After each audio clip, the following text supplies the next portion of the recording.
Chaque matin sur Europe 1, une nouveauté, une création, un projet qui fait avancer le monde. C'est le rendez-vous innovation de Sandra Freeman. Bonjour Sandra. Bonjour Bruce, bonjour à tous. Face à la crise, 2013 pourrait bien marquer, et il faut quand même s'en féliciter, l'émergence de l'innovation sociale. On se prend en main, on propose autre chose selon les besoins du moment, c'est ça ? Oui, c'est ça. L'idée, c'est que chacun devient un acteur entreprenant pour trouver des solutions alternatives. L'innovation sociale, c'est de la créativité, c'est un mouvement, mais ça marque aussi une nouvelle dynamique. On pense, on s'organise autrement à l'échelle locale. On connaît un peu le principe, avec les AMAP qui rapprochent les consommateurs d'une ferme, avec le commerce équitable ou avec des nouveaux modèles d'économie collaborative.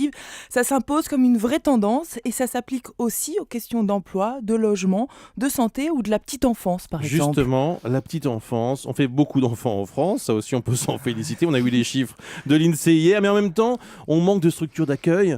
Qu'est-ce qu'il y a comme forme d'innovation sociale, justement ? Pour expliquer, d'un côté, on a le système, la politique française, familiale, qui encourage la famille et le travail des femmes. Et puis de l'autre, il y a le quotidien, la réalité, concilier famille et travail, qui reste quand même un défi. Alors, par exemple, un exemple d'innovation sociale, un réseau s'est créé à Paris, à Nantes et à Arles. Ça s'appelle Montmartre. Ce sont des lieux nouveaux de prise en charge complète des enfants après l'école, qui tient compte des réalités du quotidien, des horaires des parents, de leur salaire.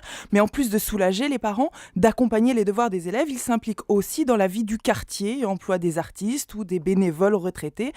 Plus ciblé encore, comme exemple, Crescendo, cette structure accueille les enfants qui vivent en centre d'hébergement et de réinsertion sociale, mais en plus, il s'occupe de l'intégration des parents dans la vie professionnelle, un système d'accueil assez innovant. Est-ce qu'on peut imaginer qu'avec cette innovation sociale, on pourrait faire émerger un nouveau modèle de société ? En fait, on est dans un nouveau mode d'organisation. Les projets sont souvent transverses, touche à tout, adaptés. Et l'innovation sociale apparaît donc comme une vraie tendance forte, solidaire, mais aussi vecteur de meilleure productivité. Merci Sandra Freeman.